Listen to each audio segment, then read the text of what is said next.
윤석열 대통령이 지난 1월 15일 반도체 산업과 관련해서 여러 가지 말씀을 하셨는데 도리어 기업에게는 불안을 그리고 국제사회에서는 웃음거리가 된 것 같습니다. 탈원전을 하게 되면 반도체뿐만 아니라 첨단 산업을 포기한다. 원전 산업을 계속해서 발전시켜 나가야 한다. 이게 대통령 말씀인데요. 반도체를 비롯한 첨단 산업을 도리어 아예 그냥 문 닫기로 작정하신 것 아닌가 싶습니다. 귀를 의심했습니다. 대통령의 말대로 수백조를 투자해서 짓는 반도체 공장에 원전으로 전력을 공급해서 만든다면 이 반도체는 해외에 거의 팔 수가 없습니다.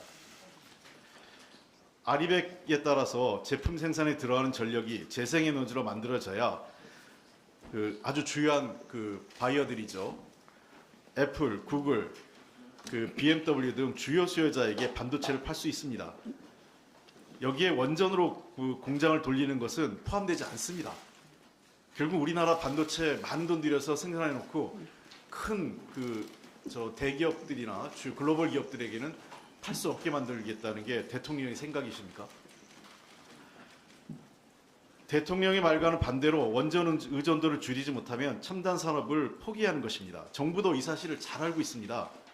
산업자원부가 윤석열 정부 들어와서 있었던 겁니다. 2022년 11월 개최한 탄소중립 컨퍼런스에서 한국 기업이 2040년까지 재생에너지 전환을 이루지 못하면 한국 주요 수출 산업 규모가 40% 축소되고 GDP는 3.8% 줄어든다고 발표했습니다.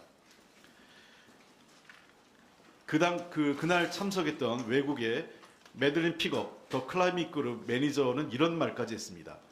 2018년 한국 정부의 본격적인 에너지 전환 노력이 시작된 것은 고무적인데 윤석열 정부가 도리어 재생에너지 비중을 축소한 것에 대해 놀랍고 실망스러운 일이다라고 비판을 그 자리에서도 했습니다. 심지어 삼성전자 등 우리 기업의 에너지 전환이 늦어 경쟁력이 크게 저하될 것이라는 경고도 나오고 있습니다. 삼성전자의 자체 보고서에 따르면 아리백을 달성하지 못할 경우 삼성전자가 최대 31조 5천억 원의 매출 감소가 예상된다고 밝혔고요. 2050년까지 아리백 달성을 약속해야 된다는 것입니다.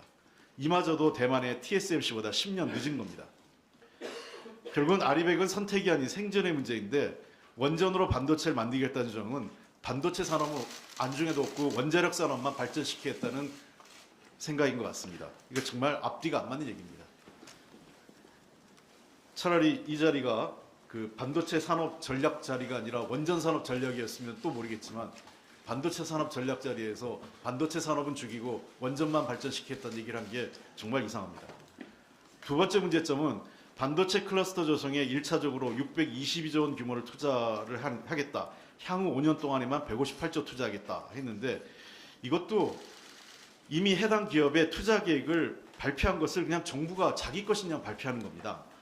300조 원 규모의 삼성전자 파운드리는 이미 2023년 3월에 발표한 것이고 SK 하이닉스 120조 원 규모 투자는 문재인 정부 시기인 2019년 투자 의향서를 제출하면서 본격화된 것입니다. 2021년 5월 문재인 정부가 발표한 K 반도체 전략에 이미 반도체 업계의 투자 계획이 510조 플러스 알파로 발표된 바 있습니다. 결국 이날 내용은 기업들이 투자하겠다는 내용을 마치 정부가 자기가 하는 것처럼 생색만 낸 자리입니다. 도대체 정부는 어떤 걸 하겠다는지 발표해야 됩니다. 보조금을 지급하겠다든지 어떤 규제를 하겠다든지 어떤 법과 제도로 지원하겠다든지는 얘기 없이 해당 기업이 투자하겠다는 내용을 대통령이 생색내듯이 하는 건 이게 뭔지 모르겠습니다. 그리고 세 번째 더 참 희한한 말씀입니다만 잘 사는 나라와 못 사는 나라라고 하는 것은 국제 분업 체계에서 비싼 물건을 만들어서 파는 나라가 잘 사는 나라다. 정말 매우 천박하고 경박한 경제관입니다. 좋은 물건 만들어서 비싸게 판다. 국제사회에서 좀 기여한다. 이게 정부가 해야 될 거 아니겠습니까? 최소한 요즘 기업도 ESG 경영 얘기하면서 돈만 버는 게 중요한 게 아니라 국제사회에 대한 어떤 기여, 그 다음에 환경 문제 이런 얘기하는데 그저 전 세계를 이분법, 국내적으로도 갈라치기 하고 이런 기업도 갈라치기 하는 것 같습니다. 그다음에 국제사회도 잘 사는 나라, 못 사는 나라. 그리고 잘 사는 나라는 비싼 물건 만들어서 파는 나라가 잘 사는 나라다. 국제사회에 대한 기여에 대한 책임의식이 좀 있었으면 좋겠습니다. 우리가 천박하고 경박한 어떤 이 베니스 상인과 같은 그런 경제국가가 돼서 안 되지 않겠습니까? 대통령 자신이 이미 우리나라 경제 최대 리스크가 됐습니다. 더 이상의 우리 산업과 경제에 피해를 끼쳐서는 안 됩니다.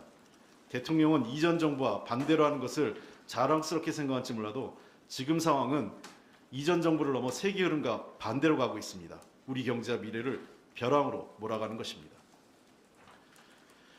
중대재해처벌법